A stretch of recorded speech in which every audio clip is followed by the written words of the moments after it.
Feliz Navidad. Feliz Navidad.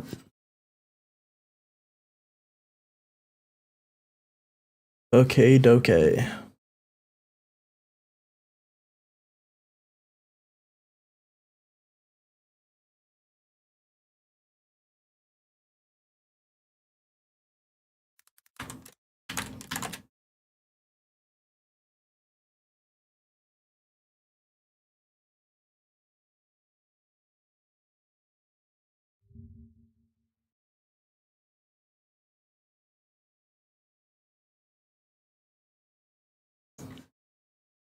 Alrighty, I'm gonna wait a little bit longer just to get some people in, and then we'll start.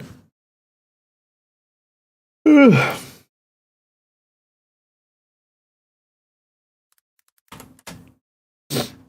gonna put the stream out there.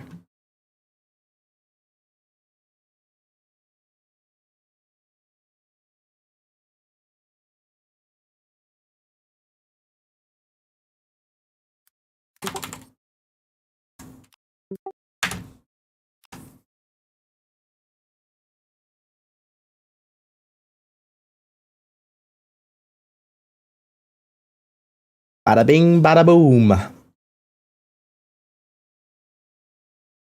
just had coffee, so I'm kind of like a bit energetic. Got a yield cappuccino. A real man's drink.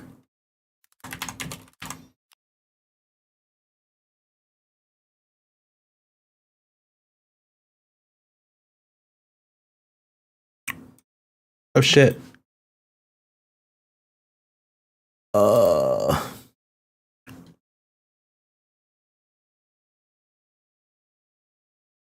There we go. All right.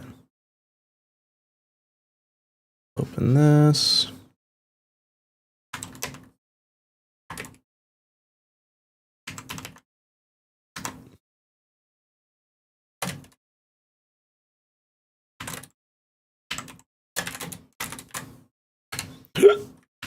Ugh.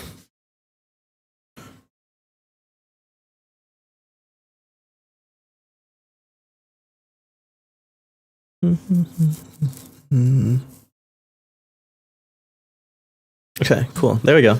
Got it working.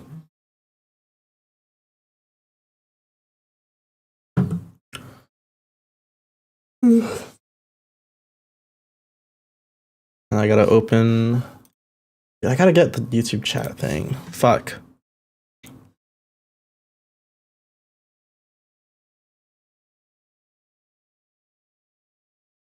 Dubstepper's in the chat. Dubstepper's in the chat. Dubstepper's in the chat. Okay, cool. All right, guys. Let's get started. For those who haven't submitted yet, it'll be in the Patreon, so you can go in there and submit, and before the stream is over, we will get on that track. So yeah, so we have a few submissions already, and I'll go through those. For y'all that haven't been to my streams before, the way we do it around here, like some cool kids, is we just listen to the entire song all the way through. I'll take notes as it plays, and then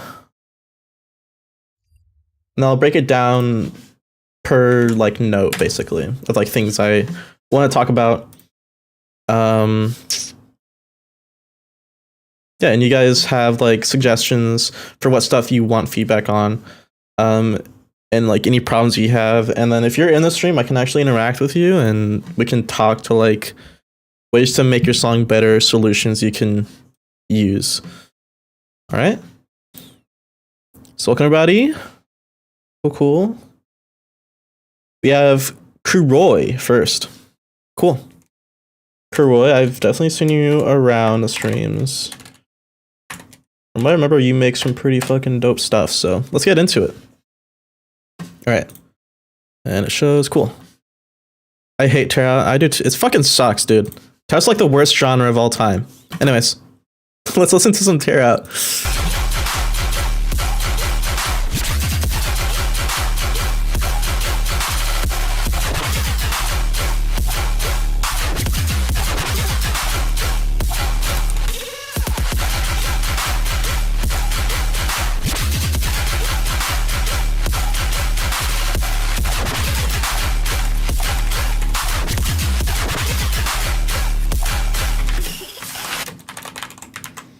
Damn, it's a short little guy. But that's fine. We like short little guys. Some short kings. If you're a short king, please put your hands up. Can the real short king put your hands up? I'm in first project of Y2K25. That's kind of a cool way to like say it's 2025. Pretty fucking cool. I only have a few notes because it's so short. You said you had a note. Hold on. You had a note in here. You want feedback on other, and you said overall everything and any tips. Might if I sent to. I don't know how the forms work. Oh, that's fine.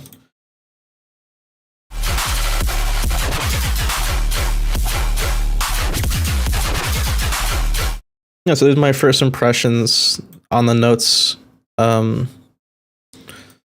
The mix is like really loose sounding, and it just sounds like an unmixed project in my opinion. It sounds like you have all the elements there.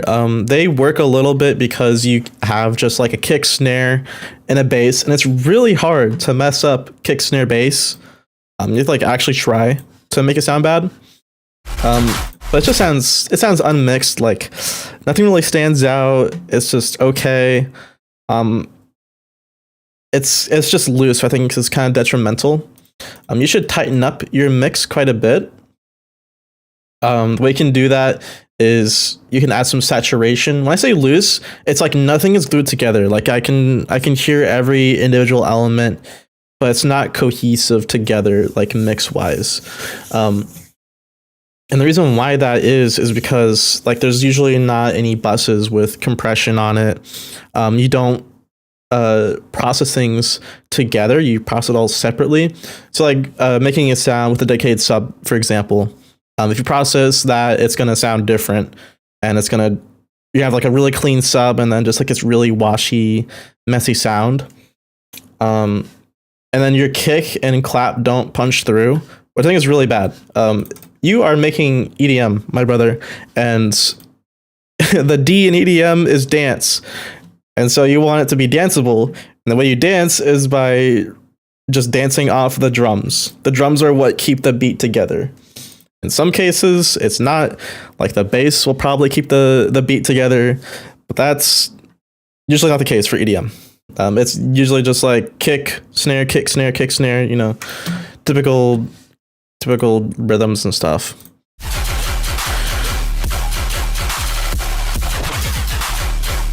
Yeah, your kick is not coming through at all, man.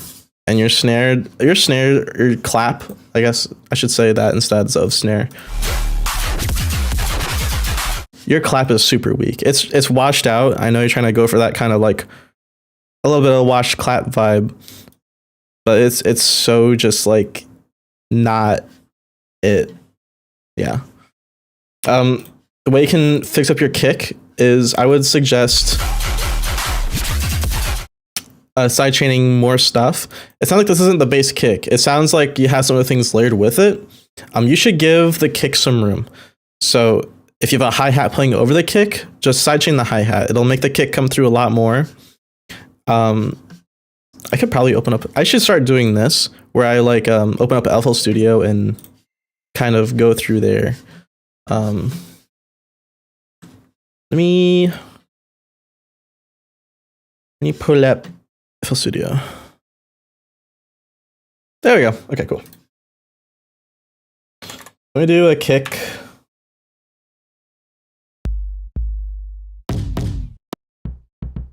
Fuck. Sure. I'll go with this kick. Why not?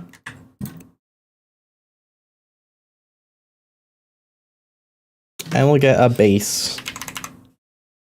Some kind of bass. And not that kind of bass. Sure, do that. Let's get a hi-hat and crashes. Fuck. Can't spell. Sure, let's do that. Crash. Sure, let's do that. Okay, so when you're doing sidechain, this is kind of what you're doing. So you have the bass sidechained, so I'm assuming it's something like this. Yeah, like some kind of fade in. Probably like that. Kick's probably a bit shorter anyways. That sounds pretty good for the most part. Like you still have these two hi-hats or two cymbals playing over it. And for what these cymbals are, these kind of have like a weird fade in. So like this one, you can see it has like a weird fade in right here. It's not as transient dependent. This one also has a fade in, but not every hi-hat and crash is going to be like this. And so if you have cymbals over here, the trick I do a lot is I add a very small fade in like this. And I will make it pretty harsh usually. You can get away with making it really harsh because it's just high end. And high end can like kind of change really quick. Like really harsh. The reason being is because I have a transient right here on my kick. This first thing, I'll zoom in a little bit. This thing right here, where you see the blue at the start of the kick, that is your transient.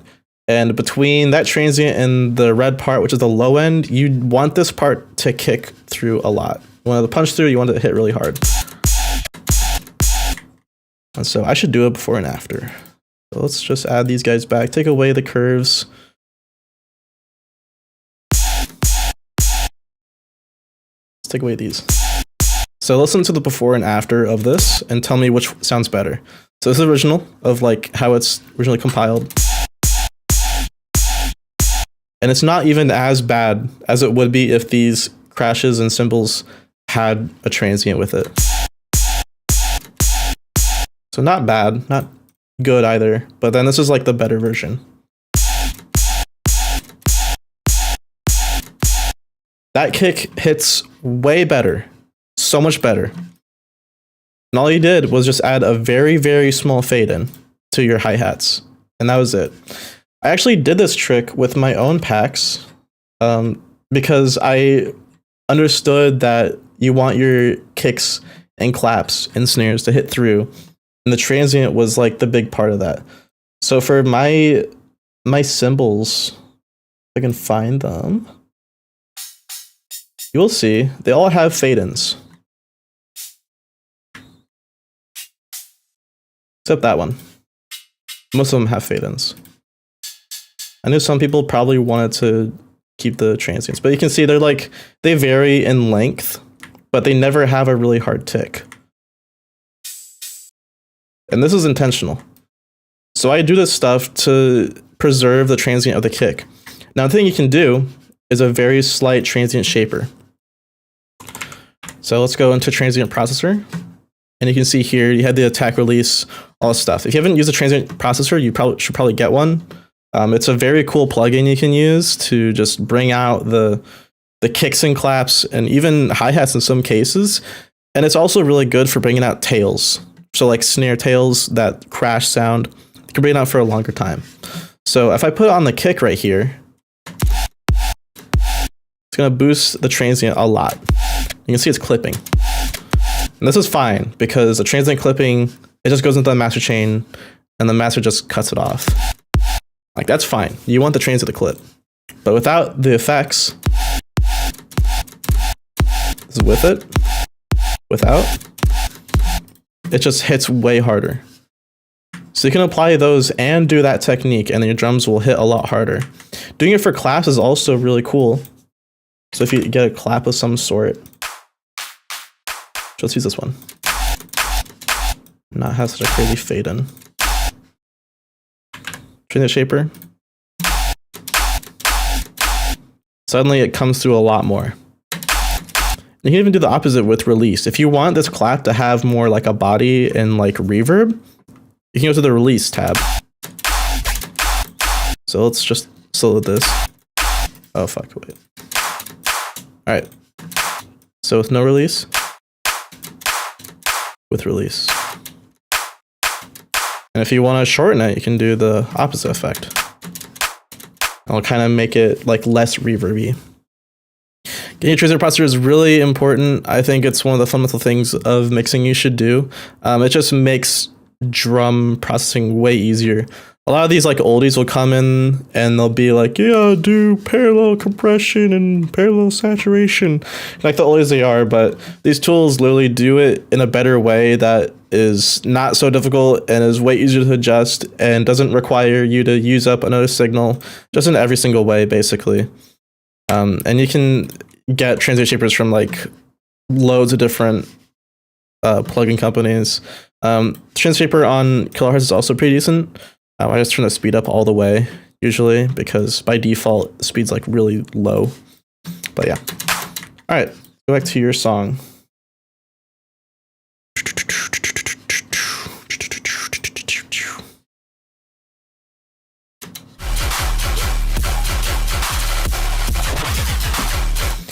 For gluing your sound together, it's a lot about getting buses and processing them the same way. This also is beneficial because you are saving effect slots that otherwise just be used for individual sounds. So what I'm saying is like a kick and clap. You can process them together. You can put them in just a drum bus of some sort, and then you can put a transient processor on that so you can boost the attack or the very start of the sample together. You don't need to do it separately. You can do it together. If you want to bring more high end, you can do that as well. If you want to add some compression, do it together. Like that's the good way to do it. You can do it with bass as well. So if it was a dedicated sub bass and then the top bass on top, the layer you have, if you put them in a bus together, saturate them a little bit, compression, some OTT, even reverb will go a long way.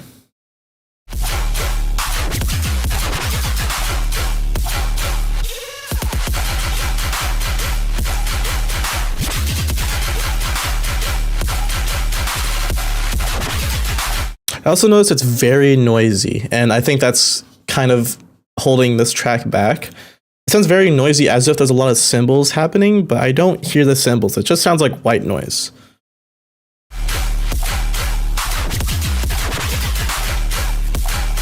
It just, excuse me, it sounds like just straight up like you have a quarter note white noise just playing. And that's not helping your mix. It's just, it makes it sound way more washed out and just kind of awkward. What you do is just get a better sample that has some tone, some character. Make it unique, make it cool sounding. Don't need to have just white noise to fill it up. I think people get too obsessed with filling up frequencies. You don't need to do that. You can fill it up with any other sound you want, and people are going to judge how good your song is based off of how full it sounds, you know? But yeah, that's all the comments I have for you, Kuroi, I mean. So we'll move on to the next submission. Alrighty, what do I got here? Hive Mind. Oh boy, you have some notes for me, don't you, buddy?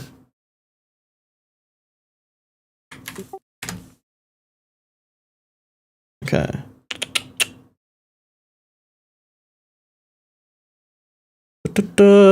You want feedback on mixing, mastering, and the song structure. So no sound design, dude? Fuck, that's like my bread and butter. I know why I say that so much. It's kind of, I feel like it's kind of cringe, honestly. Can you guys tell me if it sounds like lame if I say that shit? Because I'm starting to feel lame. Sounds like my shit. Is that better? It's my shit, bro. Okay. Hive Mind. Let's see what you got for us, man.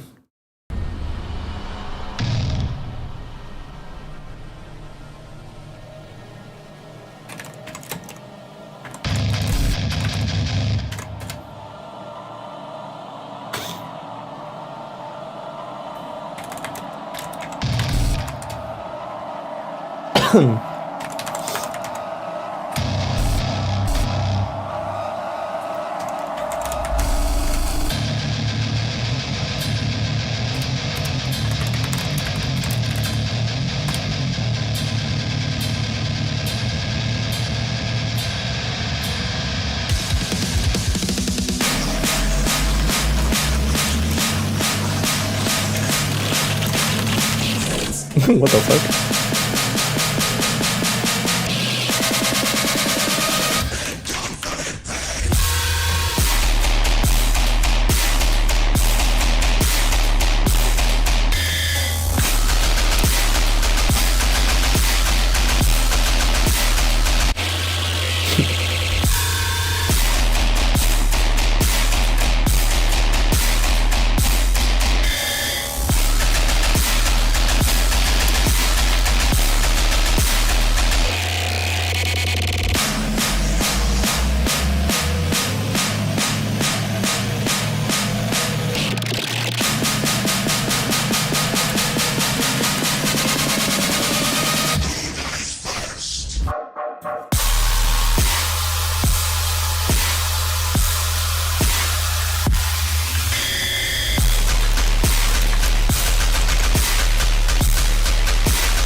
Ah! Why? What are you doing? What is that?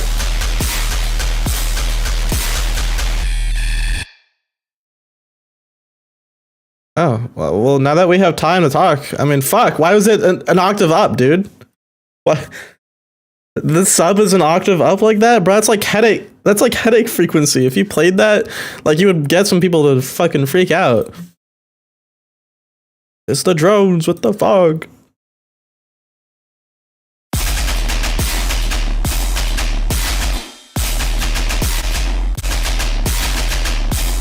Okay, I mean, I get the rest.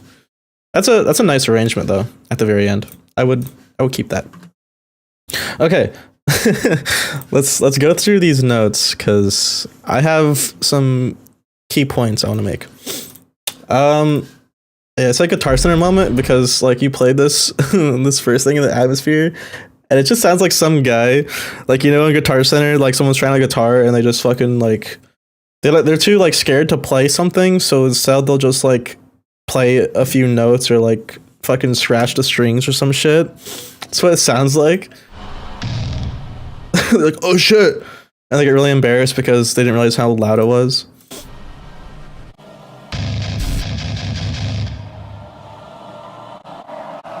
That intro's good. I like this intro a lot. Very sick like choir thing going on. That reminds me of fuck, what's it called? Space Odyssey, like the intro part. That song's called like Requiem. And I like looked at whatever works that composer did, and they do like a lot of that like choir, very dissonant choir sound, and I fucking love it. It's so unique and so like off-putting and scary. And no one else really does it. And I try to do it a few times. It's just like really difficult.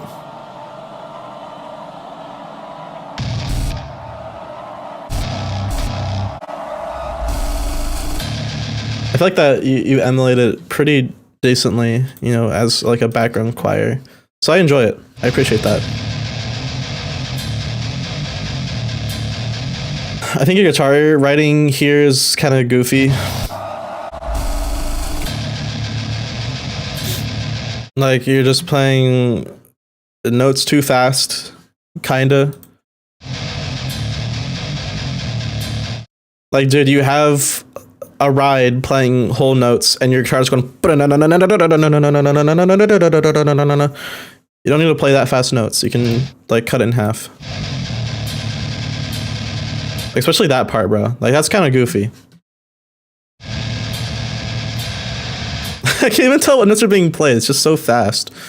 Just cut down on the notes, make them shorter.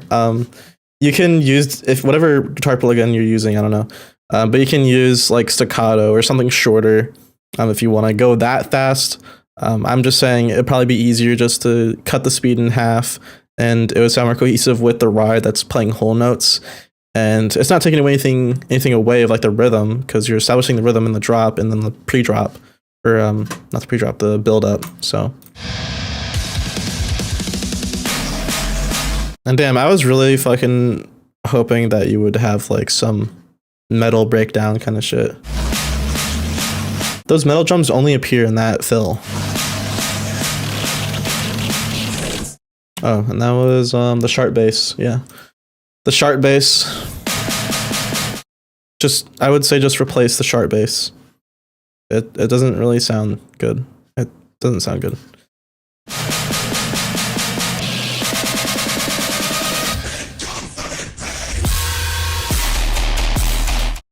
Not a bad build up. I think you should rework it though.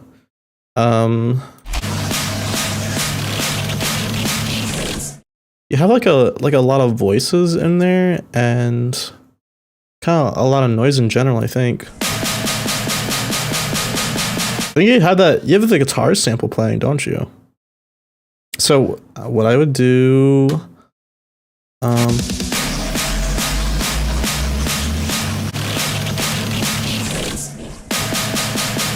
I would take that guitar sample out and just replace it with the main bass. Or like use the guitar sample and then tease the rhythm of the bass in the build-up. That's what I would do. Now let's go to the actual pre-drop and everything. I don't even know what the dude's saying. I don't. Thank God for their pain. You can make that vocal louder. It's the pre-drop. It's supposed to be high energy. It's supposed to be like, oh my gosh, the world's ending kind of shit. And like you build up that energy pretty well here. And what's disappointing is the drop is just not there. It's like the first hit is pretty cool. And it just goes in this rhythm with this sound design. And it's just bland. It's super bland. And I think most of the reason why is because of the way you mixed it. I think the bass you actually made is pretty decent. It's just like, there's no high end. There's no stereo. This is so mono, dude.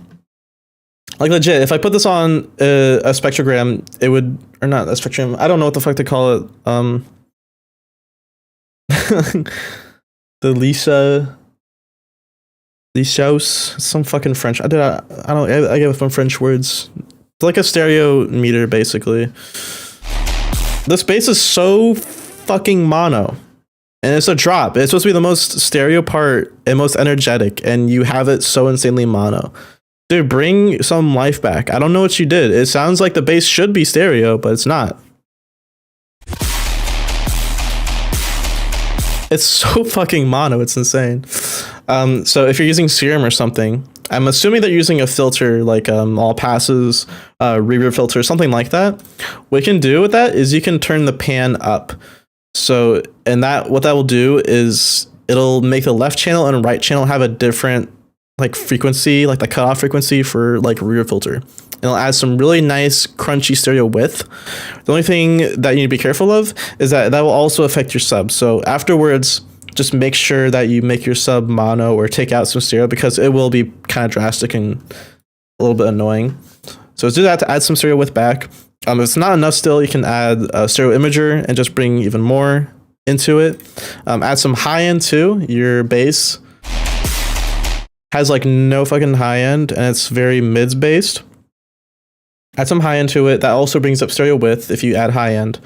If it's still not enough width, add some reverb. Get a reverb bus, have a channel, just high pass the reverb, make it as wide as make it as wide as possible.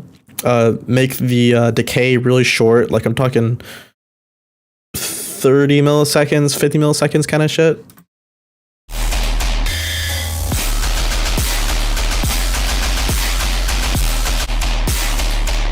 Your kick is too loud.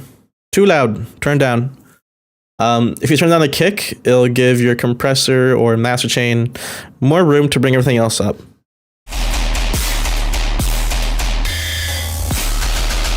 It's kind of almost like all your basses are really quiet and it's just really struggling. You gave me notes, so let's actually read the notes that you gave me. One, what other types of percussion should I add to my break before the build up to build energy? After the tension, building 16 or what? Break before the build up to build energy after the tension, building 16 bars. 27 seconds. Let me go back to 27 seconds.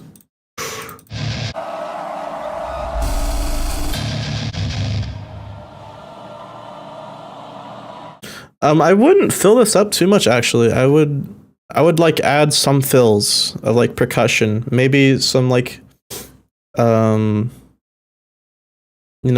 ethnic drums, like some African instruments, some like just like some fills. It'll be fine. I think for what you have here, it works.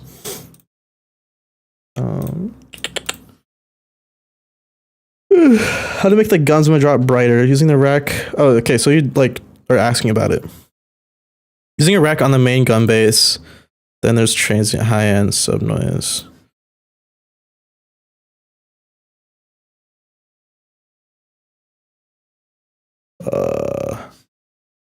I make guns when I drop brighter. And why'd you put in parentheses using a rack on the main gun base?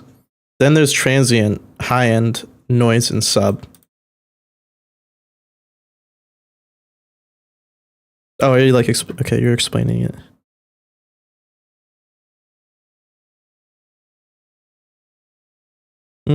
So I would take out probably the noise. I would add an OTT at the very beginning of it. I don't know what the rack is that you're using. That's kind of confusing. I can tell you, I can't like dive into what settings you use because I don't really know like what they're doing per like effect, like how much mix or how much of some effect you're using. So, but what I can definitely tell you from just hearing the end result right now, you need to make it even brighter. And I think a lot of the problem with it is your stereo width. That's making it difficult to bring some high-end energy in. So I explained like how to get your bass to be louder and give more energy. I think turning your drums down a little bit, like 3 decibels, and then boosting the limiter in your mastering chain would make your song punch through better, make your bass punch through, be more energetic. Like I literally just hear your kick clipping every single hit.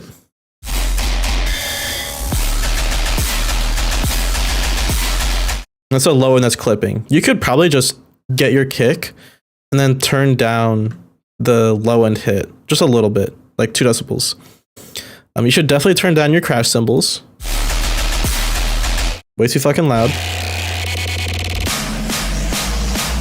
And even the thing I talked about the previous person, add a little fade into those cymbals because your kick transient is being lost.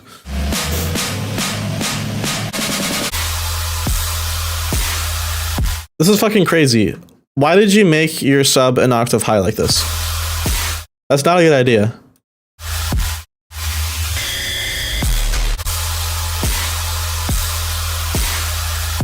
And it goes on for so long. Like, you don't need a sub that high up, dude. That's just gonna hurt my head.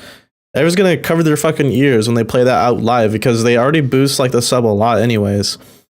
Those live stadiums, they have like the sub really fucking loud, and you're gonna tell me that this is a nice frequency for those people to hear is just this for a whopping like 5 seconds? Like, no, turn that octave down. That's it's gotta be a mistake. I don't know why you would do that intentionally.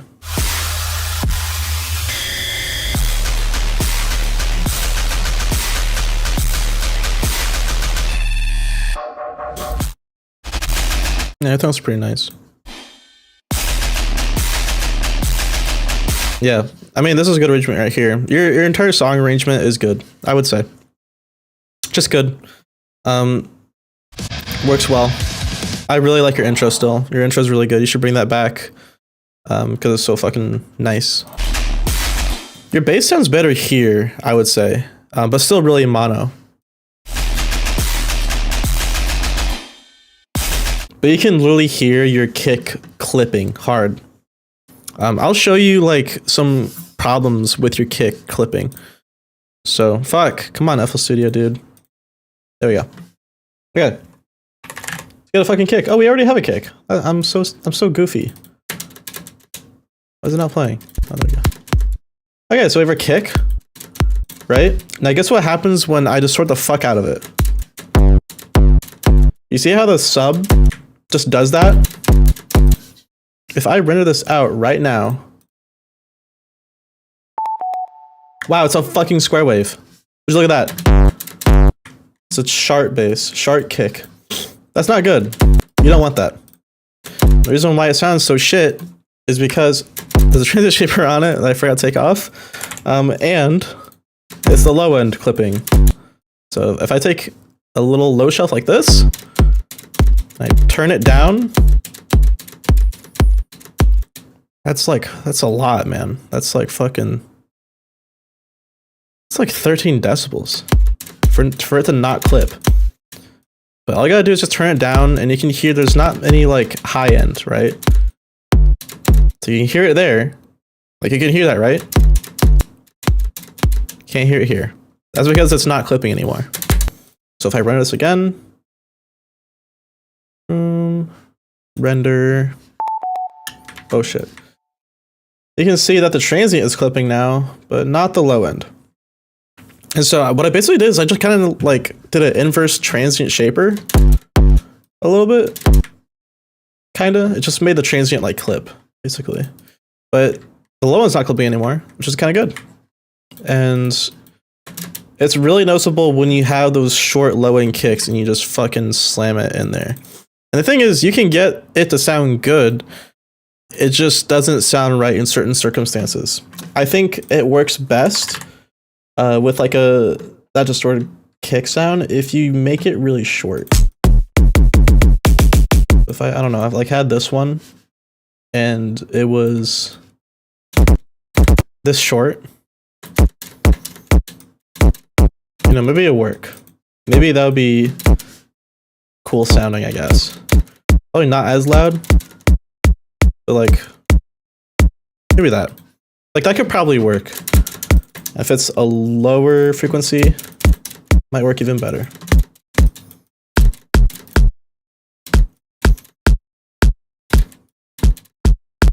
You know, that could work, but with it being so long, it just doesn't sound good because it just sounds like a mistake at that point. It just sounds like you turned the bass up too much, or the kick, I mean. So just avoid that. Dusty's kick. Dude, I'm the only person that makes drums ever. It's only Agony drums. All right, Djo, you're next, buddy. Are you here? I saw you in the chat earlier. Show yourself. Oh fuck, I typed in the URL wrong. Oopsies. Where are you, my little guy? Djo? Sounds like it's the bee's knees. Yeah, I'm gonna say that. This is my bee's knees, man. Making kicks. Alright. Dusties, let's do... Or Djo. Djo mama. Wait, you hadn't... Did you have notes? I didn't even look. Oh yeah. You want mixing, mastering, sound design. So no song structure because you're just fucking amazing at that. I'm curious of the intro. 25 seconds is sitting right volume wise. Also concerned my high end is getting punished too hard based off of what I'm seeing on span. Any and all feedback is welcome. Thanks, man. Yeah, of course. Okay, so like I said, I'm gonna go through the entire song first and then we'll go from there.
Okay, cool. I mean, that's a good submission. I like it. Okay, so you said the Curious of the intro is sitting right volume wise. I thought it was pretty good. I would say it sits pretty well, actually. I only started having issues with from this point on.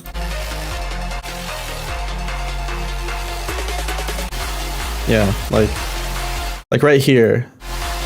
It starts getting really messy really fast. You have a lot of instruments going on, you have a lot of high end being filled. I think you can turn a few instruments just down over here. You have like a super saw, I think. And that's taking out a lot of high end. Just like literally lower the high end on that and turn it down a little bit and it should work. Like your clap is being drowned out so much. I was kind of worried that it was going to be drowned out this much of the song because I was like, oh boy, does he have like some crazy compressor just fucking smashing everything in the master? Is this like how loud it's going to be? But no, it kind of surprised me a little bit. You can definitely turn your clap up. Your clap's just so quiet. And then it comes here and it's like, oh, thank fuck, dude. Thank fuck your drums are nice and dry and clean here.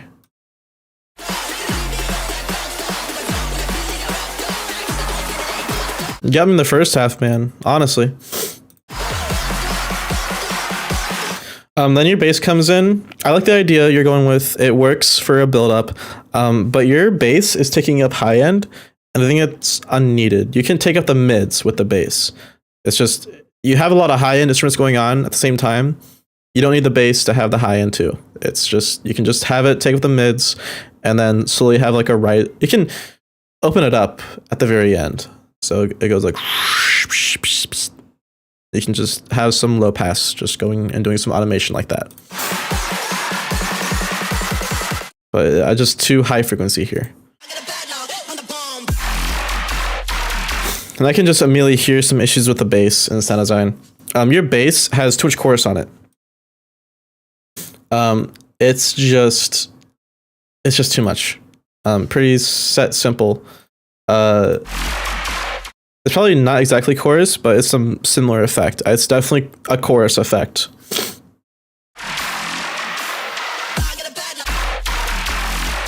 I also hear you have a separate sub here, which I think is not a good move. Dedicated sub does not work with this growl. This growl has low end naturally in the sound.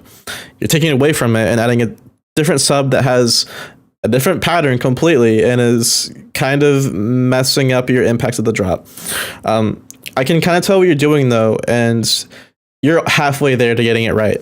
You are making a separate sub because you are processing the growl so much that it needs it. And that makes sense, right? You don't want to put chorus on the sub. I get it. But you need to preserve that low end somehow. What you can do is you can separate the low and the high end. That's pretty simple. Depending on what thing you're using, like if you're using Serum or Faceplant or Vital or whatever fucking thing you're using, you should find a way to separate the low end of it first. So that being said, if you are using Serum and you have the chorus on the actual patch itself, you need to take it off. Take off that patch and do it in post. So I don't know what you're using either, if you're using Ableton or FL Studio, but you can separate the low band, and then in the actual effects lane itself, you can add the chorus on just the high end. And you can use the same Serum Effects chorus if you want to. Just make sure it's only on the high end. Now for the low end, you can just boost it up as much as you can. I can definitely make a split rack for that. Yes, you should do that. Preserve the low end. And I think you probably have some OTT and shit on there. Just make sure the sub is where it should be. If you're referencing span, that's a good idea to like gauge a track if you want to be consistent with your mixdowns. Personally, what I try to aim for in span for the low end is -30. So if you look at the sub on span, I try to shoot for -30 always. And that's with it being mastered. So don't do that with an unmastered track. Just Like that should be like an afterthought. Like, oh, I just need to boost the sub a little bit. You know, you're not really thinking of the sub when you're first starting out. That's like a kind of end game mixing thing you just like do. So I can kind of show you what I mean. So if I go in here and do production, yeah, okay. And I'll just pull out a song. What song should I pick? Oh, do I love you? Yeah, everybody loves this song. So you can see span right here. You can see -30 on this one.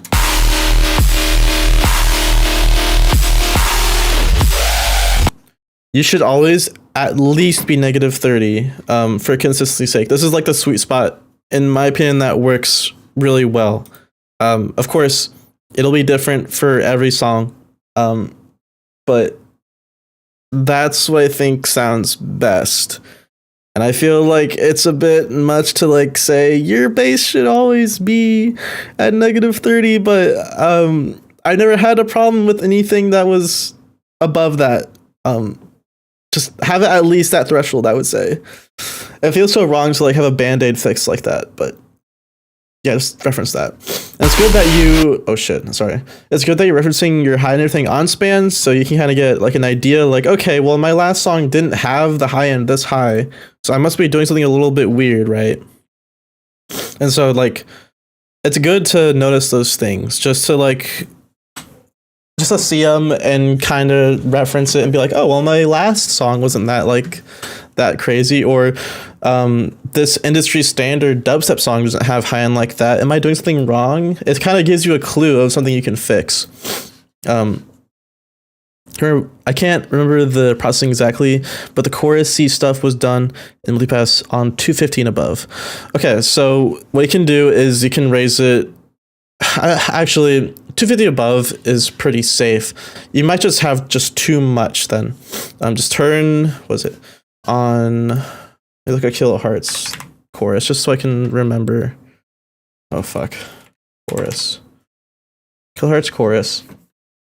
Oh, it's like the depth, I think. Or no, it's the delay. I think it's the delay that you might need to turn down.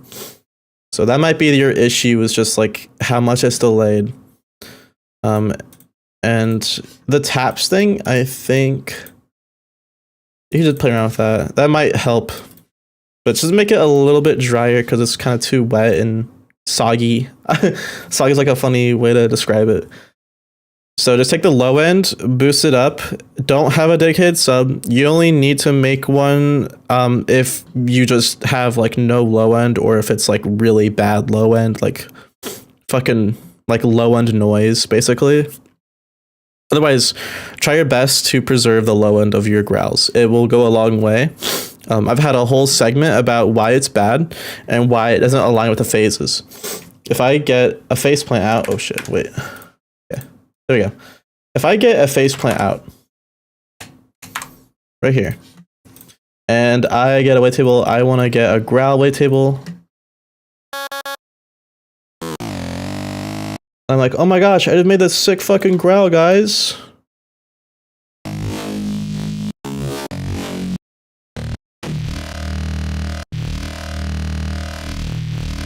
It's like this wavetable comes with low end already. And now I'm gonna make a separate sub. It's like, whoa, that sounds cool, guys. But what you're doing is you're chopping the balls off of this bass, basically. I get a high pass. I'm doing that. I'm reintroducing the sub. The phase of this sine wave does not line up with the wavetable at all. It is just the same frequency, and it's even worse when you try to automate the volume of this to match this one. In this wavetable, there's so many like little details in the low end if you don't cut it off. It's like the sub isn't always the same volume. It is modulating ever so slightly, and it's the reason why it's so crunchy. The reason why it's so bad to get a dedicated sub too is like the phases. Oh shit, I just fucked it up. I did not mean to do that. That doesn't even matter. Okay, so if I like literally come in here, you can see every single harmonic has its own phase parameter. That's what these little knobs on the bottom are. It's the phase direction, and it goes from 0 to 360. So that means like 180 would be like the complete opposite. Ugh. Fuck me, dude. I'm getting like congestion now. If I go in like here to like a sub frequency, let me just add an octave up. So it's playing the fundamental and then an octave up. And I'll mute this guy real quick. So you can hear it right there. Now what you can't hear is how the phases interact with each other. These are playing the same exact phase, so it's the exact same. If I move this one to 180, you can see the entire waveform is moving. I'll actually turn these down so it's a little bit easier to see. There you go. So you can see just how much it's moving the waveform around. Just changing the phase. And you can't hear this, but once you add like distortion and effects on it, and it starts playing in the mix, it makes a big difference. So this is a really bad waveform. It's because it's taking up least space. It's like walking around the zero crossing, the middle line here. You have your upper hemisphere and your lower hemisphere, and you want your sub to take up as much space with the bottom and top. And ideally, like the perfect waveform would be a square, because it's taking up the maximum space at all times. There is no like issues with it going into zero crossing or being quieter. It is always at max volume, as opposed to every other sine wave. You have the saw that just kind of crossfades between the zero crossing. You have the triangle, which is the same. Square wave doesn't do that shit. If I go over here, oh shit, wait. We can do that. If I go over here, it takes like no space in the top or bottom. And so you need to align your phases so it takes up as much space as possible. And that's kind of difficult with these because it's like an octave. But you can mix them up. So there we go. So it's instantly even better. Takes up way more space on the top and bottom. And if I go in this wavetable and I mess with the phases like that, it's gonna completely fuck it up. I think I can do this easier in Serum because I can like swipe across. So if I go to Serum, let me just load up a growl here. So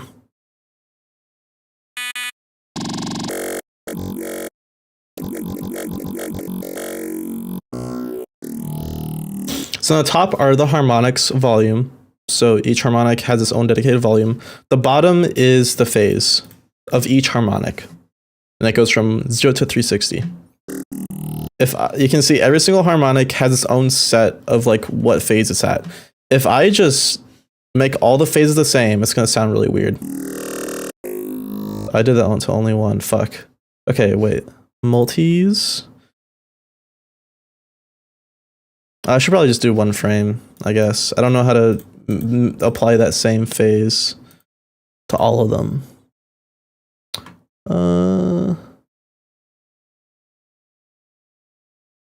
Oh wait, can I do it like this? Set phase to all.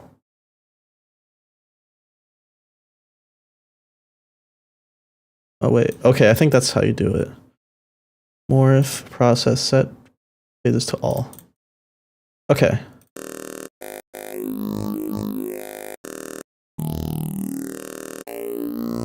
Okay, so that just changed the phases. So let's compare it to the other one, the original. Growl tables, growl 7, I think it was, yeah. Let's modulate between that. That sounds fucking awesome.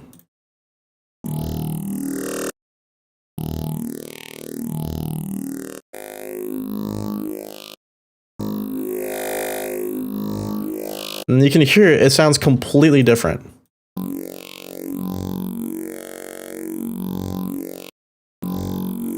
And that's just with the phases too. Like I didn't change the harmonic volume at all. I just changed the phases.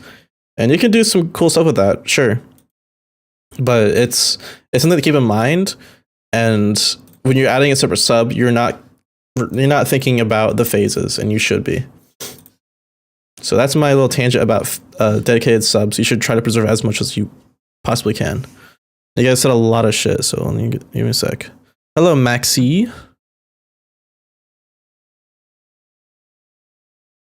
Your next try out symbol pack, will you add more claps? Yeah, I'll do claps. Claps are pretty fun to make.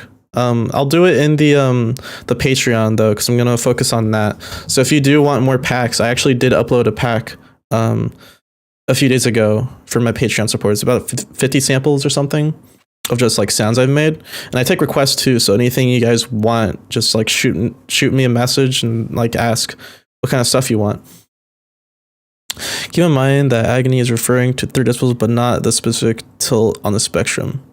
Yeah, when I look at the -30 thing, I'm looking at just like the lowest frequency.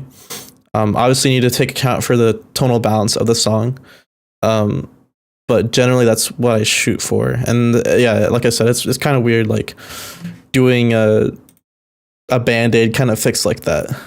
I think it might be Ensemble now that I think about it. I mean, Ensemble is just basically chorus. It's the same kind of effect, just chorus. But still, the same thing applies.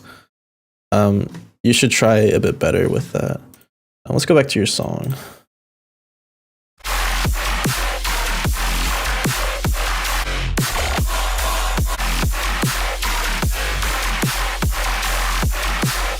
And yeah, you should process your basses together. I feel like I've been saying that a lot recently, but like your basses should be processed in the same kind of processing chain, just for consistency's sake and for it to sound better. Well,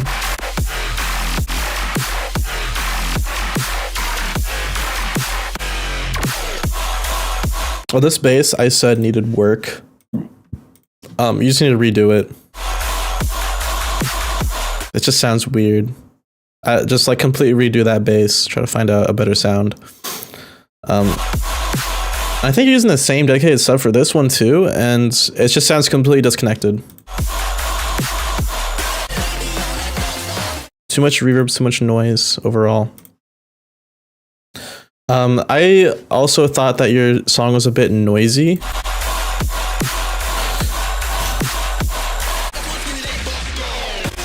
And I feel like it wasn't really on the drop. It was more like on the breakdown and bridges. I think I did cover that a little bit with like a super saw. You should not have too many high-end elements fighting for attention. And you should try to dedicate sounds to like the mids and low mids and stuff like that. Okay, let's move on to the next person. Desties. All right, what do you got for me, Desties?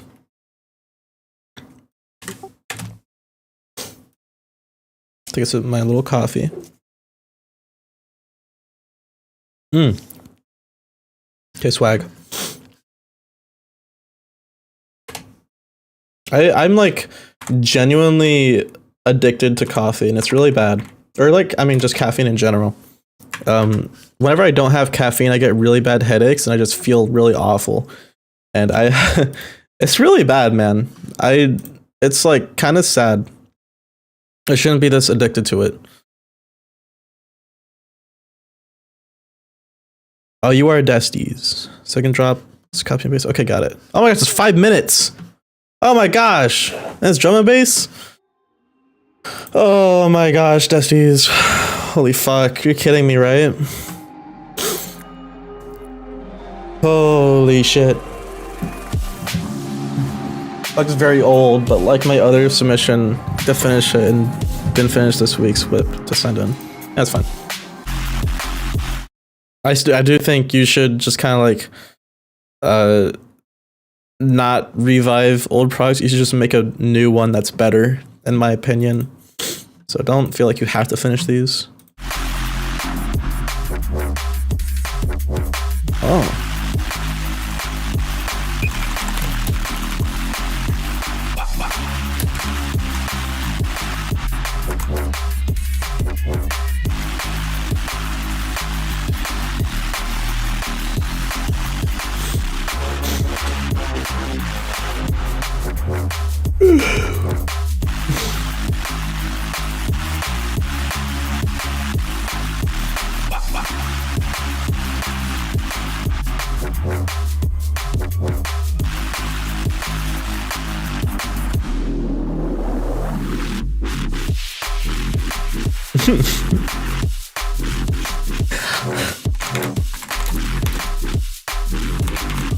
What the fuck?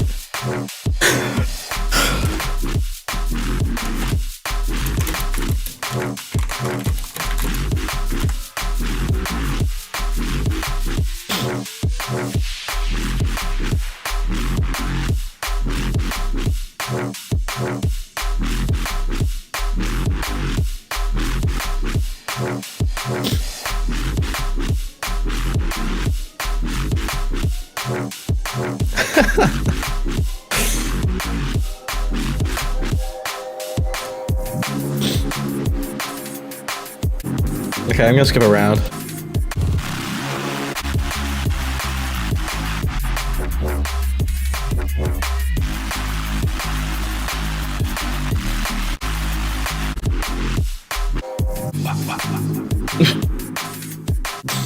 Okay, I kind of get the entire song. It's 5 minutes long, which is fucking insane.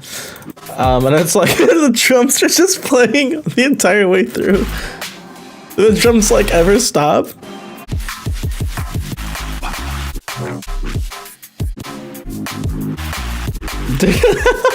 What the fuck? There's just no break. It's just drums just constantly for 5 minutes. Oh. It's all our position. Yeah, it's fine. I mean, it's an old track, so I get it. But damn, dude, it's so funny. You got a nice sharp bass. I actually kind of like the sound of it. Just tweak it a little bit, and it'll be good. It's a nice bass. Yeah, and I imagine I trimmed it. I don't know how it's 5 minutes. Was it fucking 10 minutes? Damn, dude. Oh my gosh. I mean, the obvious feedback is just make the drops just shorter. People aren't going to listen to the same thing for 5 minutes, and they're going to get really tired. Is this worth reviving? Probably not. I would just move on to a new one. But you have a really good idea of what drum and bass is. I would say your arrangement here is pretty good for drum and bass. I enjoyed the arrangement that you had. The sound design for the sharp bass is pretty decent. Your mixing really needs work on this though for it to be considered a good drum and bass banger.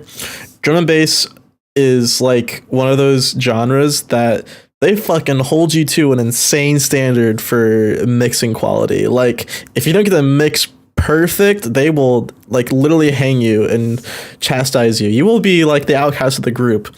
You'll be made fun of for generations, and you won't be able to come back from it. It's insane. I'm kind of kidding, but whatever. Wait, are the drums ass? They kind of are. I'm sorry to say. They're just. The kick isn't, or I'm sorry, the snare isn't like that bad, but it's first time you did a pretty damn good job for your first time then, I would say. But yeah, the drums are kind of ass, not gonna lie. Just a simple like swap of the drums would work pretty well. If you need references for like drum and bass, Skank and bass, I think that's what it's called. Yeah, Skank and bass, this one. They have a lot of like really good drum and bass shit, and you should look their discography if you want to make drum and bass shit.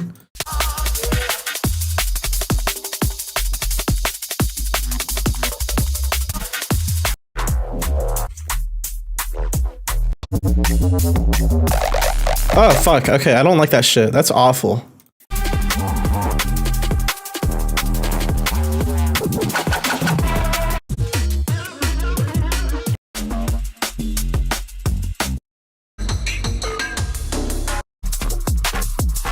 Oh.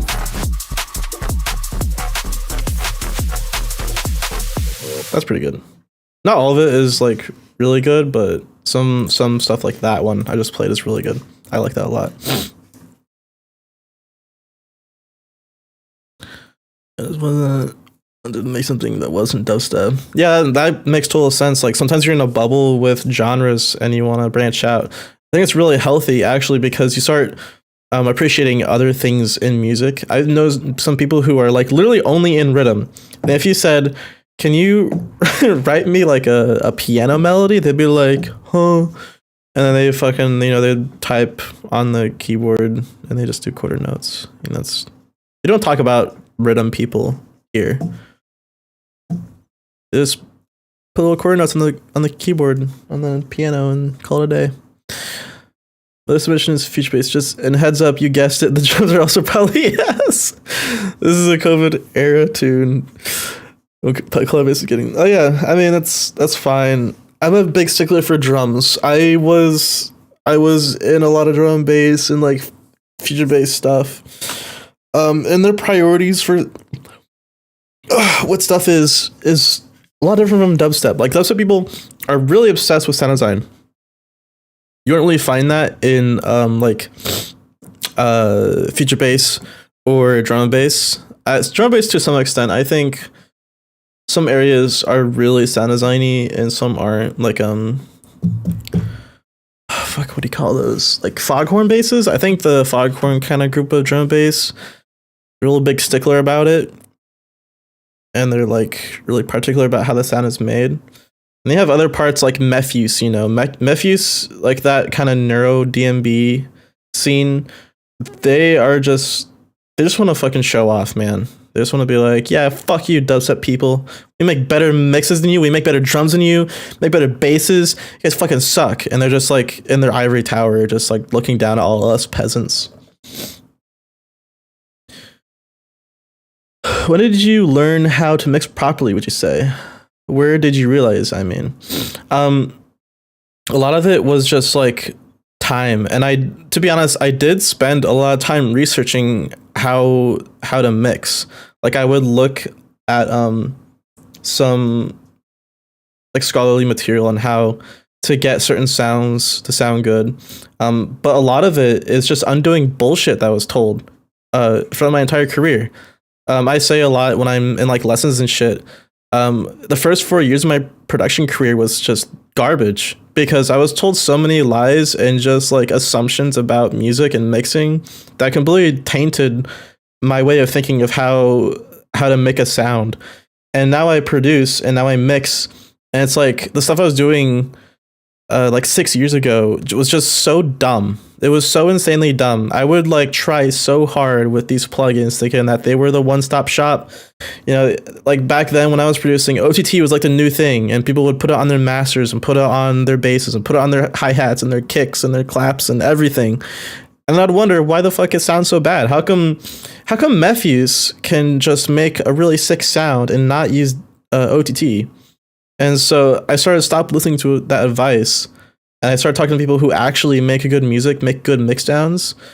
I see how they do it, and I would be like, oh, well, I'm like overthinking everything. A lot of my feedback to you guys is gonna be like pretty simple solutions. You've seen like that meme of like someone like with an EQ, and they'll have like 50 fucking points on the EQ, like literally like this. They'll go in Pro Q. Oh shit. So there's like dumb TikTok producers, and they're like, yeah guys, if you have like high-end problems or they have like resonant basses, all you gotta do is just get the tightest fucking Q point on the EQ, and then you're gonna do this for every single harmonic that's in your song. And this is how they mix. They mix like this. Oh, what's that? You have a tiny high-end peak that's 1 decibel. Turn that bitch down. And like their EQ literally fucking looks like this. I'm not even kidding. I've seen people like show me their master chains and like, yeah, dude, like I just went through like this video and I learned how to mix and master, and this guy said that I gotta do it like this. And like I'm not even kidding, it looks like this.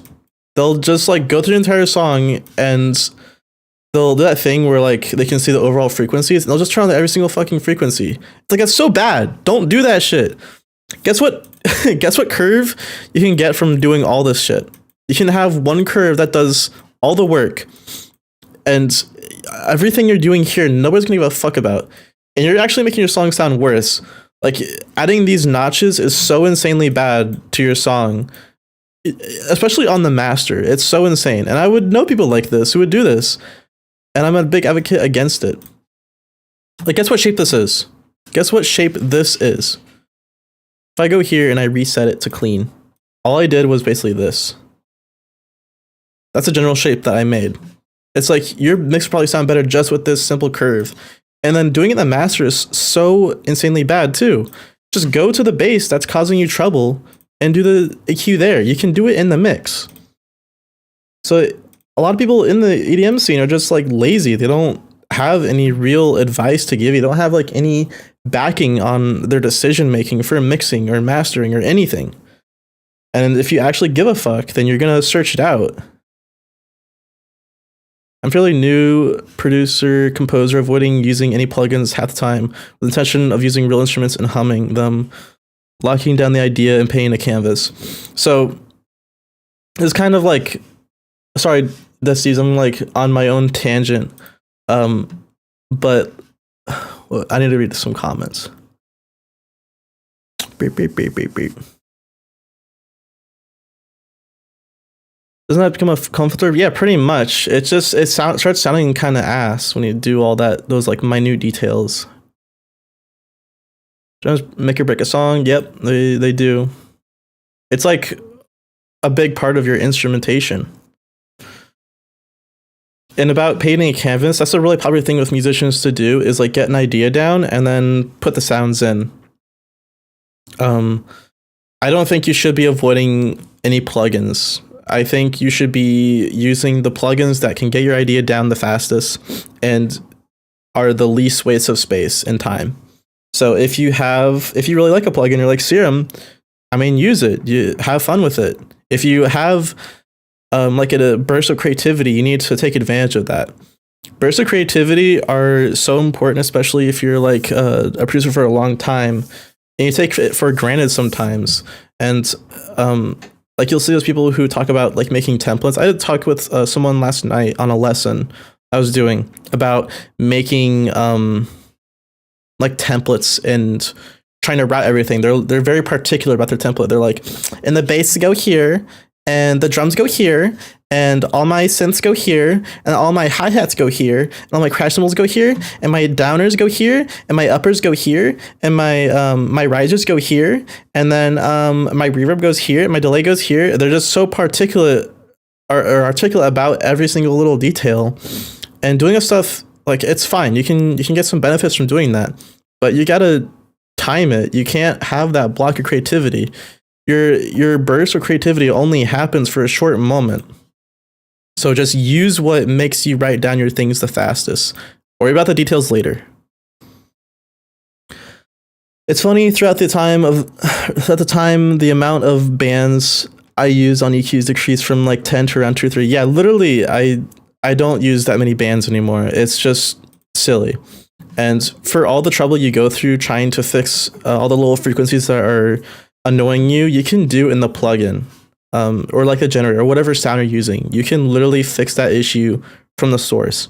That's like my big takeaway from this, is if you have an issue with your mix or a master or sound, fix it at the source if you can. Like if you're, like I talked to the other guy about his dedicated sub.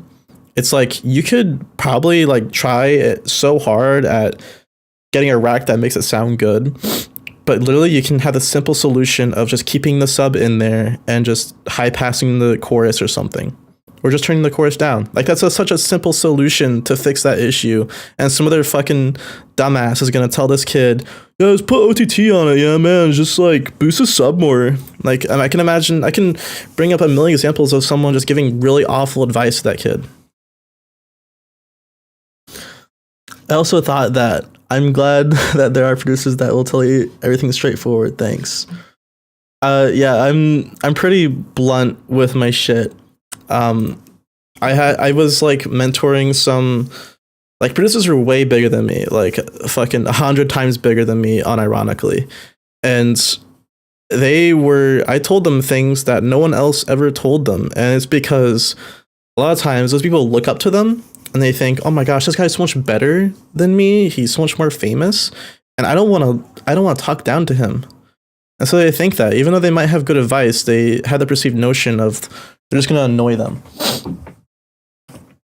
But I mean, there are things that can be fixed. There's always ways you can get better.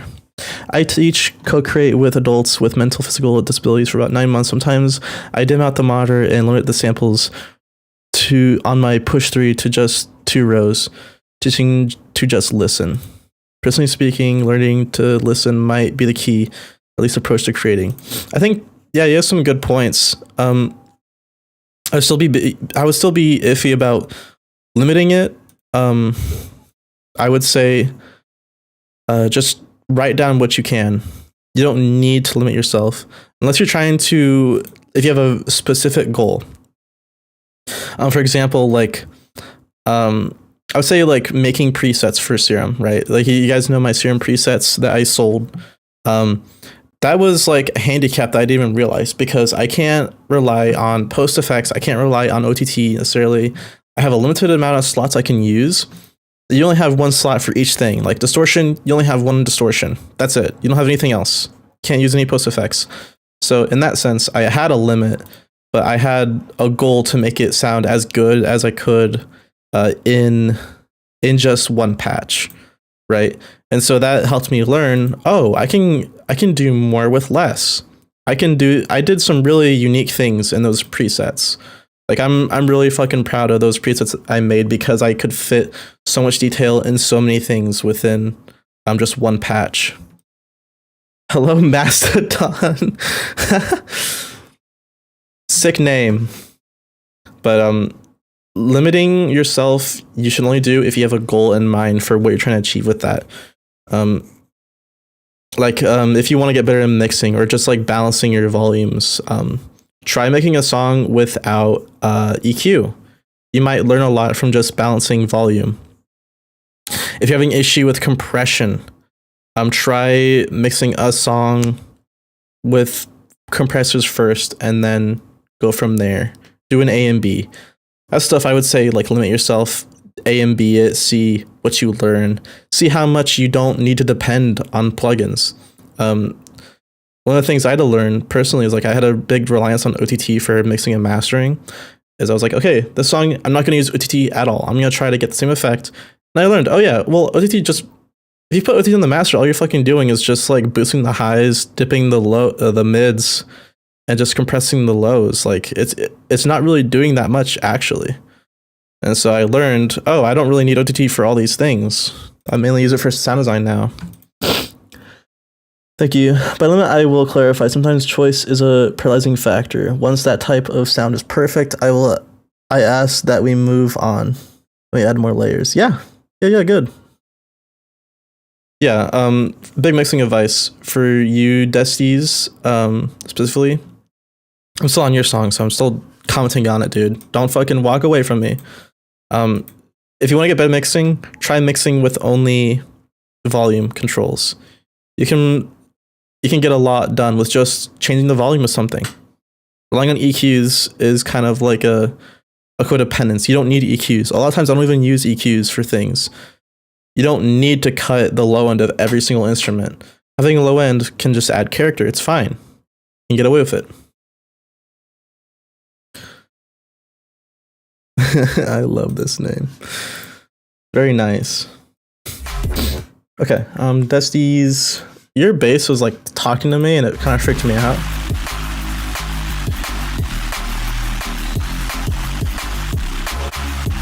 You should go back in this project and just like save that bass because that has potential.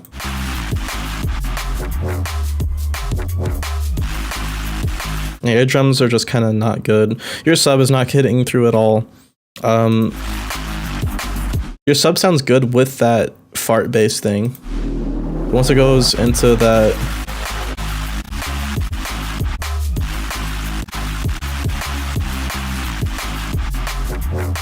yeah, once it goes in this thing, it just falls apart so much. Like that sub is not helping that bass. It's going up and down, like just like no.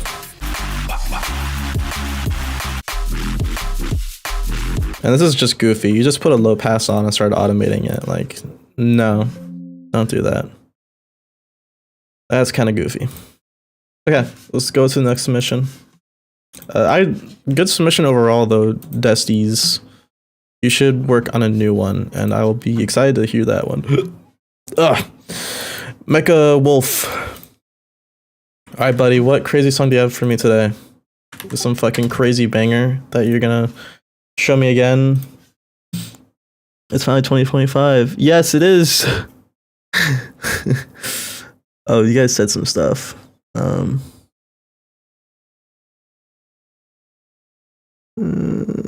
If Rada listens to my submission, this is going to be crazy, but I don't know whether this is the real. It's not. I don't think it is. Don't get your hopes. It's just some random guy. He's just trying to take your money, dude.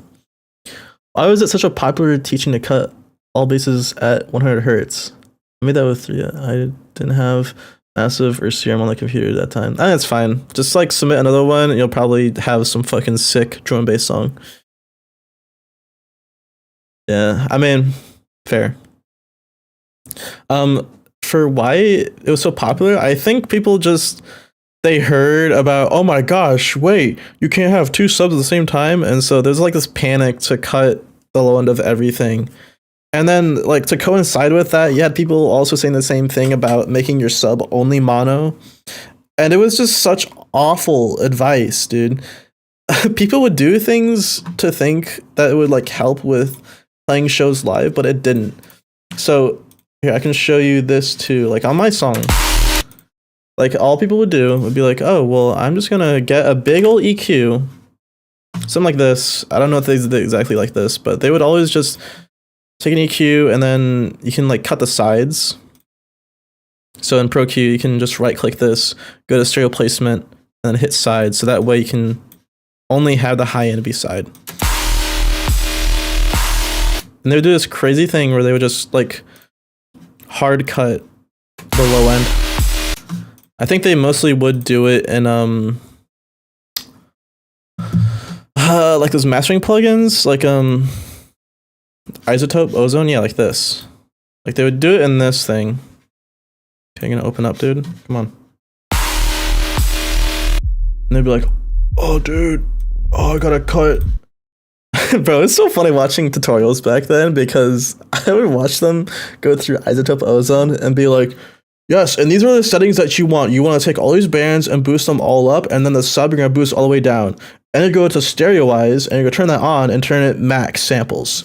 And then and they just fucking like go on and it'd be like, bro, like you're making your song just sound ass. If you really wanted stereo that bad, fucking do it in the mix, man. Don't fucking try to tell me to do it all in Ozone. Like you're crazy. Yeah, but this is like the common advice. They'd be like, go to your sub, turn the stereo all the way down. It's a myth, dude. It's not actually changing anything. It's not that big of a deal. Like you're gonna have people listen at home on headphones. Stereo sub is not the nightmare that everybody's making it out to be.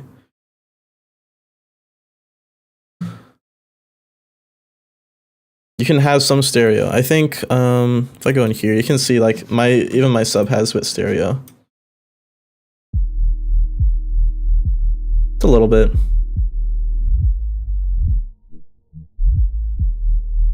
It's dancing around. I think I just like straight up used like one sub and didn't put any effects on it. I didn't even need to make it mono. I don't think. It was just like this. I didn't do anything to it. And that's good. That's the best case scenario. But what's insane is people who would do that, like say they would have stereo in their sub. If you get a stereo sub, so you have serum. You have waveform right here. And let's say maybe you got some stereo issues going on. Or like some reverb's bleeding or some shit.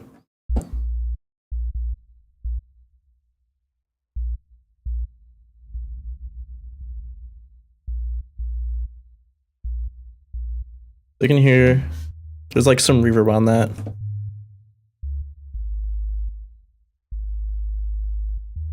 If you cut that, it's gonna make the sub less impactful. So what I mean by that is if I like get Edison out, I start recording. You can see it starts like moving up and down.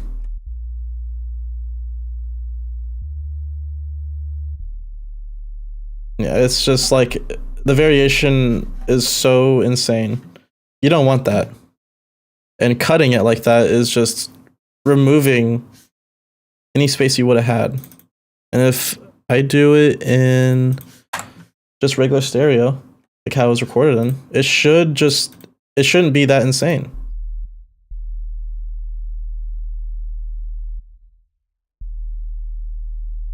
Like your subs is still gonna have the same thing happen. Just because you make it mono doesn't fix the issue. You still have the underlying problem. Making it mono is just making it mono. You're getting rid of stereo detail. Like why? It doesn't matter at that point. Makes no sense.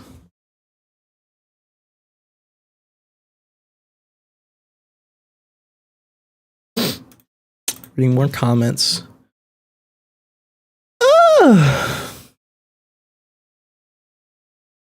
Listening to you from my 3-day-old new studio space, teaching, producing, co-creating, this with recording natural sounds all over me. It gets as low as dang, bro. Oh, I have to join your Patreon for you to, yes. Patreon members, this is a Patreon only stream, so that's what everybody is here for. Always been curious. You only had the opportunity to collab with Murata once, right? Yeah.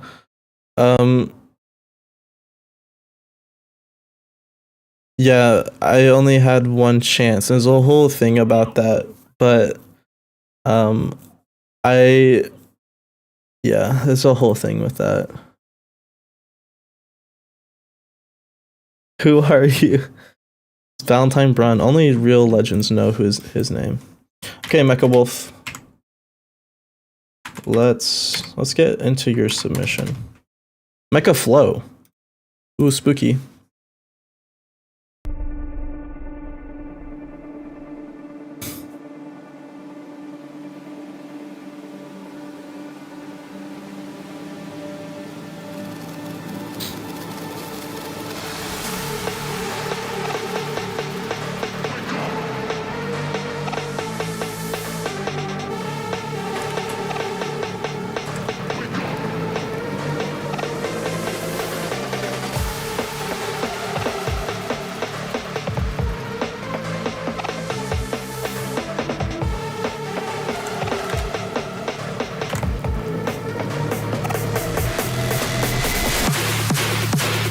Oh shit.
Dude, fucking sick.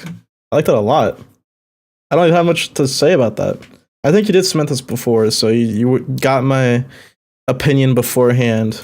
You cheated, man. I already gave you feedback like a week ago. This is fucking great. I like this a lot. I have like nothing to really say. Good flow, good drums, good mixing.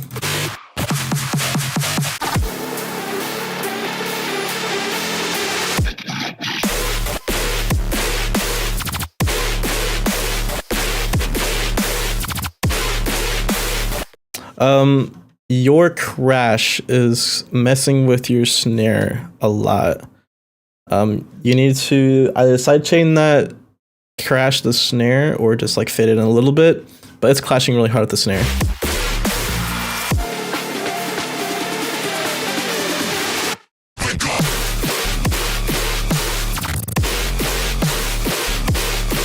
You probably turn up a little bit too.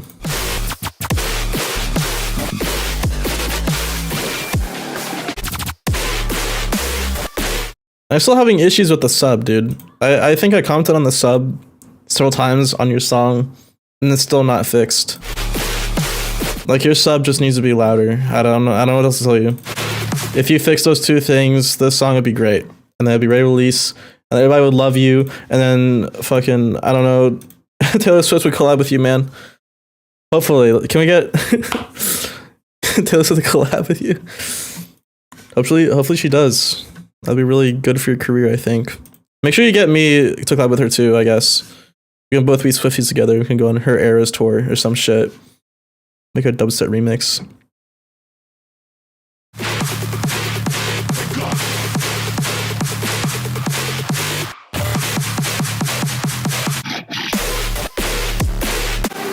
Yeah, dude, I don't really have anything else to say. It's just very good.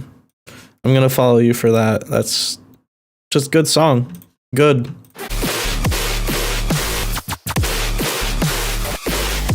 Good bass. Good just everything. What I love the most about the song that I fucking appreciate the hell out of is your use of silence. Dude, silence is an instrument. You can use it. You have free will. Use silence as an instrument. Do it. It's so impactful. It's so good. Yeah, your silence use. Masterful. Very good use of your silence.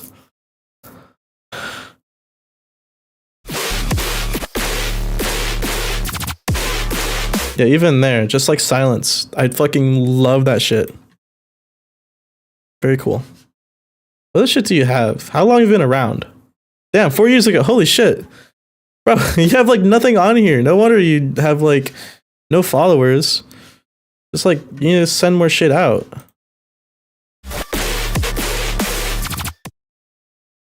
Have you like contacted any labels or anything? Because you could probably do a debut with a label or something. I think a lot of people would, or a lot of labels would probably let you in. What you should do though is you can do it two ways. You can go on a label and like pitch yourself and say, "Hey, I'm fucking good as hell, dude. I got this song, and this song. You need to release me if you want to make some good fucking EPs or some shit." You can do that, or you can go the solo route, which is what I took. Just release like one song a month and fucking be all mysterious, I guess. But just, like, show your songs to as many people as you can. Show it to a big artist, see if they like it, you know. That shit, but I think you got like the talent here. Like, just work on making some songs, get a few up, or just have a few songs ready and just post it, man. That's all you really gotta say. Good shit. And Dusty submitted again. Oh yeah, you have feature based one, right?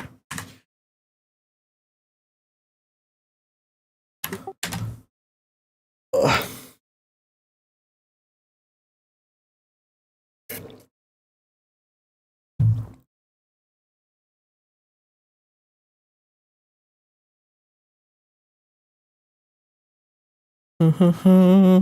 Breakdown is super. Oh fuck. The breakdown is super mid. I imagine you might have comments on the drums. I just don't want to submit the last thing I've been sending you, and would like to finish this up. Okay. Do I have some feedback for you, buddy? Fucking destroy it! Delete this song, it's ass! I'm just kidding. I thought you can message Malignant. I think they'd be open to it. Just like have a handful and pitch them all at the same time, and just then you can probably see who would take you, and then you would like select the best option for you. Like, submit to Disciple, just every label you can think of that you can choose. I already know you would like the sub. I just couldn't be bothered to try and fix it before submitting. So sorry, dude. That's fucking unforgivable. How fucking dare you? You didn't fix a sub before submitting? Fucking disgusting. And not only that, be sent future base in. Fucking peasant. Get out of here.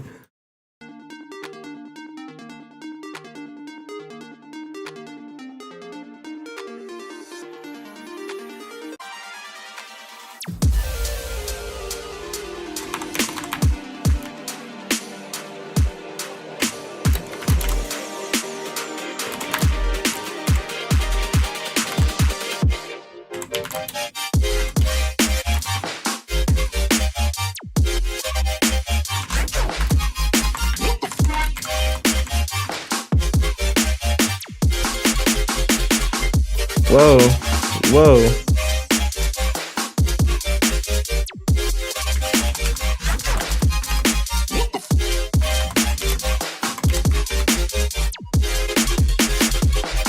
What the fuck? Hello?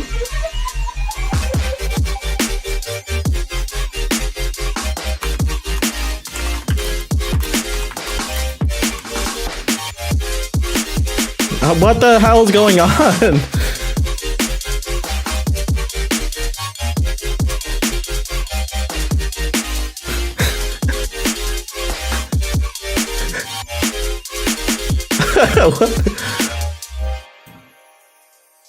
What the fuck?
What the fuck is going on?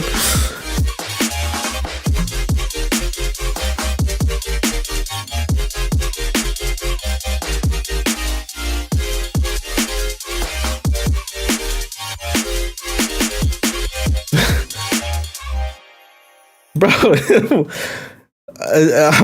I'm sorry. I can't help but like kind of laugh at that part. It's like not bad. It sounds old. Like a newer producer kind of made it, which makes sense. It was made 3 years ago, which like yeah, expected, right? But like the thing that was really goofy to me is like the fills you had, because I go like like that. And then your drums would be fucking just going crazy.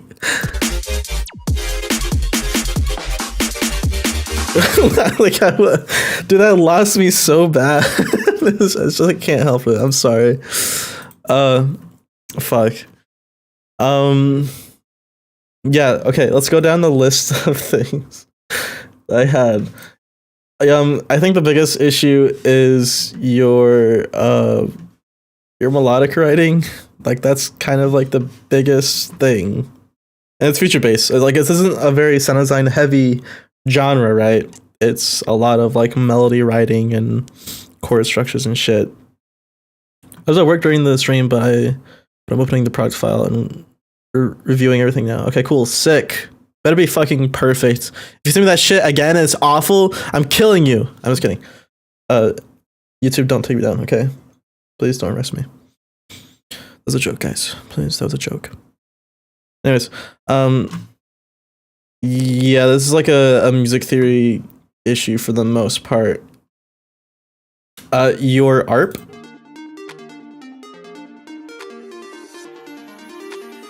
wasn't too bad at the start.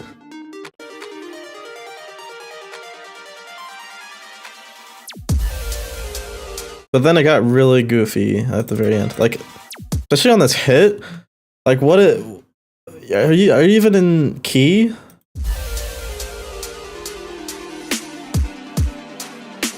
Like, that was... I really didn't like that part at all.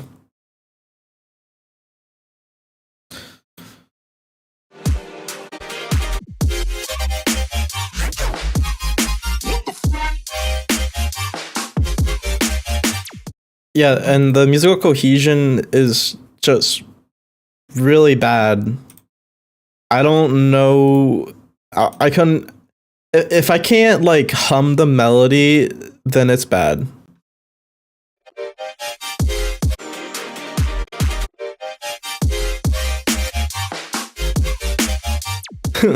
Like the melody is like ba ba ba da da ba ba ba ba da da. Like that's, I think it's what it is.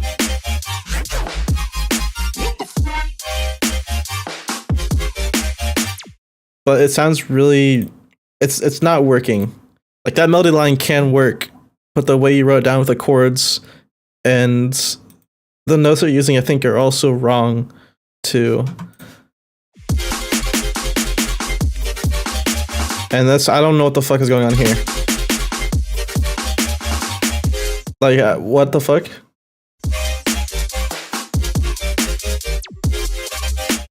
That's like the most glaring issue, so I won't comment really much else on that.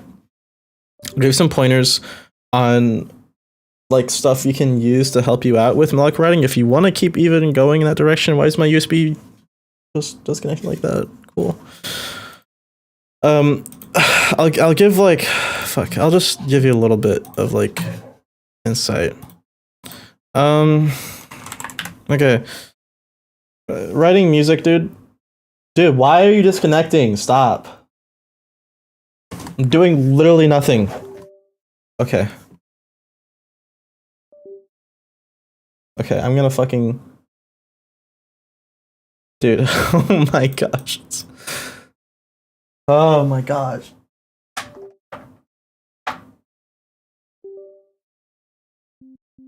There we go. Fucking hell. So annoying, man. Okay. Just general basis when you're writing chords, you typically start on the tonic. The tonic is the root note. So in C major, C is a tonic. Everything revolves around C.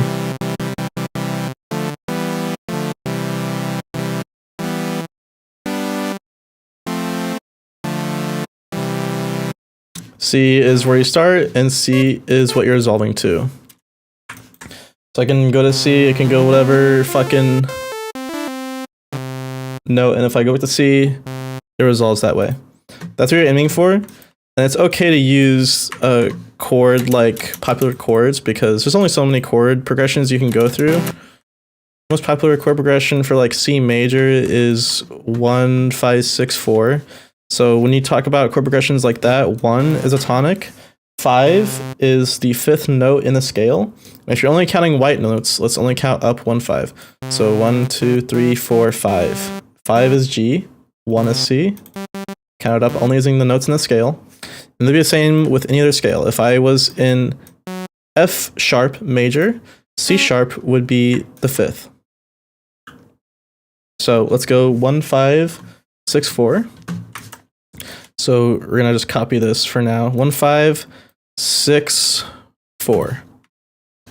And you'll notice that some of the notes are not right. So this one, A minor is what we need for this. You can't do A major because C sharp is not in the scale of C major. That's how you get that kind of chord progression. So everything revolves around the tonic. You don't want to start your chord off of C unless you're doing something, or unless you know what you're doing, basically. You can start it like this.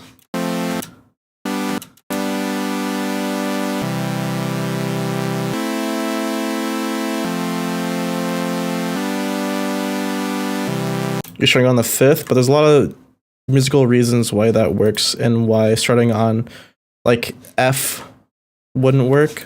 So if I go over here and move these all over here and start on F, it might sound weird. Like it might start like it might sound like it's gonna start on C.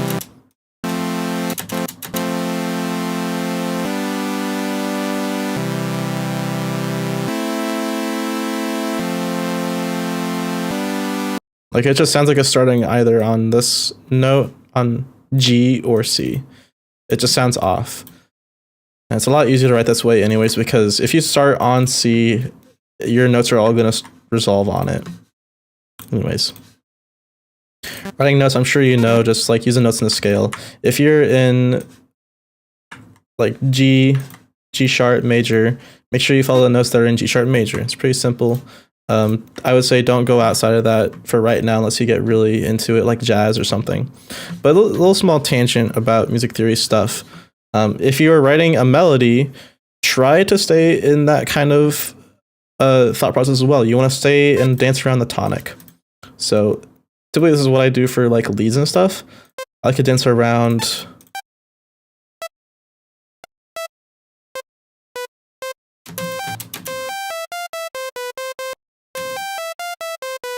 I'm dancing around the tonic in the fifth. The fifth is also really safe because it's basically like part of the harmonic series. If you like literally go into Serum, it's really fucking low. Let's not have it 2 octaves down. If you go into like the harmonic series where all the harmonics are, you know, like this shit. If you go onto the 3rd harmonic, that is a perfect 5th. That's why you hear like those donk basses.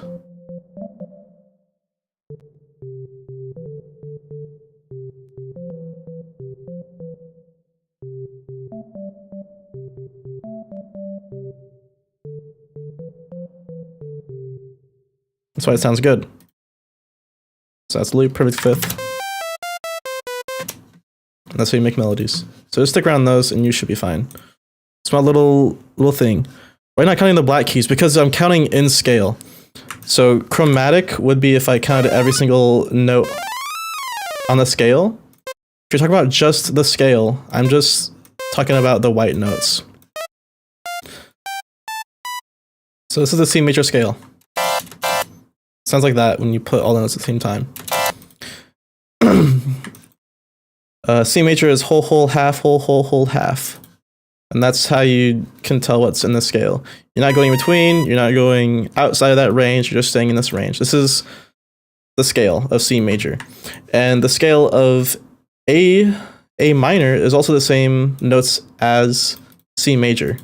The only difference being is that you're starting on A.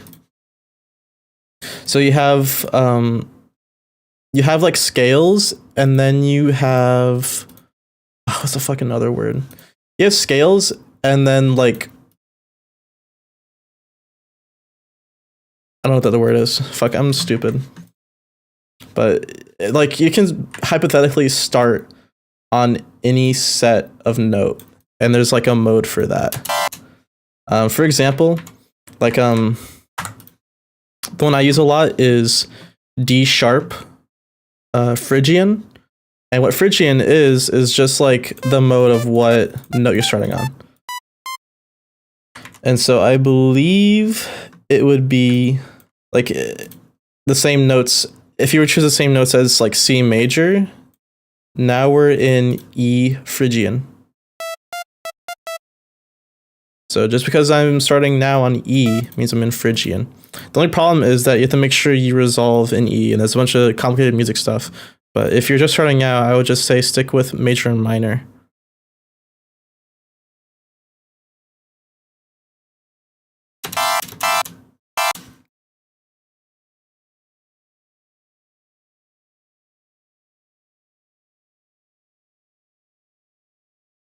I think having a sub on D is fine. You should just bring some harmonics up. It'll still sound good. Yeah, this is like music theory stuff. You should look up scales and modes and everything above. But this is the framework. What you can do if you are having trouble staying in scale, you could just write in C major or A minor, just because it's easy to remember, like, oh, it's just the white notes. And then you can transpose it down. So if I just write a melody in C major, I can select everything and just transpose it up. So now we're in D sharp major. It's the same melody, it's just up in pitch, basically. So you can do that. That's it for like music theory lessons, I guess, guys. Sorry.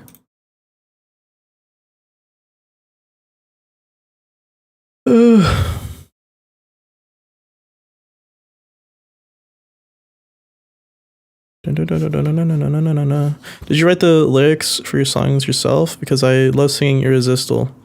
Irresistible, the vocals in that I just took from a pack.